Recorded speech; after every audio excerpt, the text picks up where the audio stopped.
Hello everyone, welcome back. Study ম্যাথমেটিক্সে প্রত্যেকে স্বাগত জানিয়ে পঞ্চম শ্রেণী থেকে দশম পাঠ পৃষ্ঠা নং 138 ভিডিও পাঠ নং 5 করব। সরল করার নিয়মগুলি তৈরি করি। সরল করার আরও নতুন পদ্ধতি আছে কি না দেখি।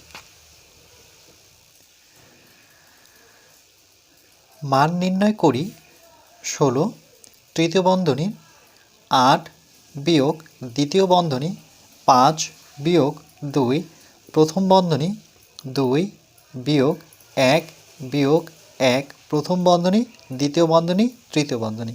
কিন্তু এবার যেটা নতুন দেখতে পাচ্ছি, এই 1 বিয়োগ 1-এর উপরে ঠিক একটা দাগ দেওয়া আছে। তো এখানে এই যে 1 বিয়োগ 1 উপরে যে দাগটা দিয়েছে, একে কি বলবো প্রশ্ন করলো ছেলেটি।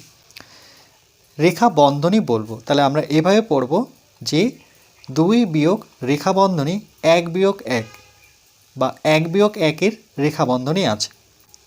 রেখা বন্ধনীর কাজ সবার আগে হয়, মানে যতগুলো এখানে বন্ধনী দেখেছি আমরা জানি প্রথম বন্ধনীর কাজ আগে করতে হয়, কিন্তু প্রথম বন্ধনীর মধ্যে যেহেতু রেখা বন্ধনী আছে তাহলে এই কাজটা আগে করে নিতে হবে। সমান 16 তৃতীয় বন্ধনী 8 বিয়োগ দ্বিতীয় বন্ধনী 5 বিয়োগ 2 প্রথম বন্ধনী 2 বিয়োগ 1 থেকে 1 যদি বাদ দিই তাহলে 0 হবে। 1 থেকে 1 বিয়োগ করলে মাঝখানে যেহেতু বিয়োগ চিহ্ন, তাহলে 1 থেকে 1 বিয়োগ করলে 0। তাহলে প্রথম বন্ধনী রাখবো, দ্বিতীয় বন্ধনী রাখবো, তৃতীয় বন্ধনী রাখবো। সমান প্রথম বন্ধনীর কাজ আগে করতে হয়, কিন্তু প্রথম বন্ধনীর উপরে যেহেতু রেখা বন্ধনী আছে তাহলে রেখা বন্ধনীর কাজ আগে করব। এবার 0-র উপরে কিন্তু আর রেখা বন্ধনী দেব না। তারপরে এখানে 16 বসাবো, তৃতীয় বন্ধনী 8 বিয়োগ আবার প্রথম বন্ধনীর কাজ আগে করব, তাহলে এখানে দ্বিতীয় বন্ধনী 5 বিয়োগ 2। এবার পৃষ্ঠা নাম্বার 137-এ শিখেছিলাম বন্ধনী ও সংখ্যার মাঝে কোনো চিহ্ন না থাকলে গুণ চিহ্ন আছে বুঝতে হবে। তাহলে দেখো এখানে যেহেতু কোনো চিহ্ন নেই, তাহলে গুণ চিহ্ন বুঝতে গেলে আমরা গুণ চিহ্ন বসাবো। 2 থেকে 0 বিয়োগ করলে কত হবে? 2 হবে।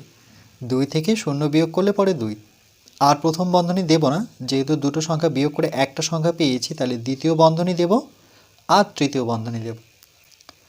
সমান 16 তৃতীয় বন্ধনী 8। এবার দ্বিতীয় বন্ধনীর কাজ আগে করব, তাহলে বিয়োগ। এখানে বিয়োগ করার আগে আমরা গুণটা করে নেব। তাহলে দ্বিতীয় বন্ধনী 5 বিয়োগ এই দুটো সংখ্যার আগে গুণ করতে হবে, 2 দুগুণে 4। তারপরে দ্বিতীয় বন্ধনী, তারপরে তৃতীয় বন্ধনী। সমান 16 তৃতীয় বন্ধনী 8 বিয়োগ। এবার 5 থেকে 4 বিয়োগ করলে কত হবে? 1 হবে। দুটো সংখ্যা বিয়োগফল যেহেতু 1 হয়ে গেল, মানে একটা সংখ্যা পেলাম, আর দ্বিতীয় বন্ধনী দেব না, আমরা একবারে তৃতীয় বন্ধনী নেব। তাহলে সমান 16 লেখার পর দেখো এই বন্ধনী আর সংখ্যার মাঝখানে কোনো চিহ্ন নেই, তাহলে আমরা কি দেখলাম? বন্ধনী আর সংখ্যার মাঝখানে কোনো চিহ্ন না থাকলে গুণ চিহ্ন বুঝে নিতে হয়, অর্থাৎ গুণ চিহ্ন বসাবো। 8 থেকে 7 বিয়োগ করলে 1, বন্ধনী আর বসাবো না, তৃতীয় বন্ধনী। এবার 16-র সাথে যদি 7 গুণ করি, 6 7 42-এর 2, হাতে থাকলো 4, 7 7, 7 আর 4 যোগ করলে 7 8 9 10 11। তাহলে কত পেলাম? 112। 1 1 2।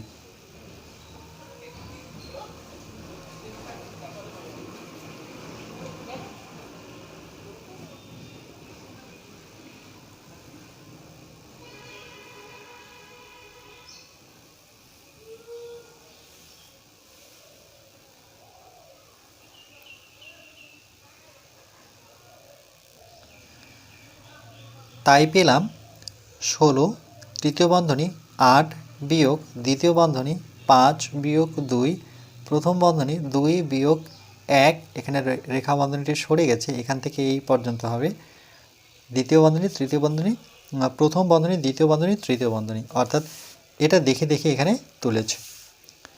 এবার প্রথম বন্ধনীর মধ্যে রেখা বন্ধনীর কাজ আগে করতে হয়, তাহলে 1 থেকে 1 বিয়োগ করলে কত হবে 0, বাকিটা যেমন আছে তেমনই লিখেছে। 2 থেকে 0 বিয়োগ করলে কত 2 হবে, যেহেতু বন্ধনী আর সংখ্যার মাঝখানে কোনো চিহ্ন নেই তাহলে সেখানে গুণ আছে, বুঝে নিতে হবে, এই জন্য গুণ চিহ্ন বসিয়েছে।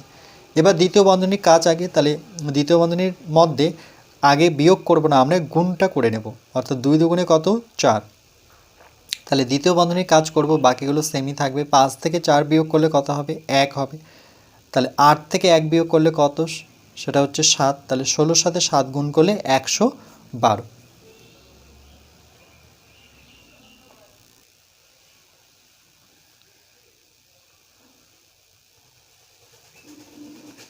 এরপর পরবর্তী পার্ট নাম্বার 6 আমরা বাকি আলোচনাটুকু করব।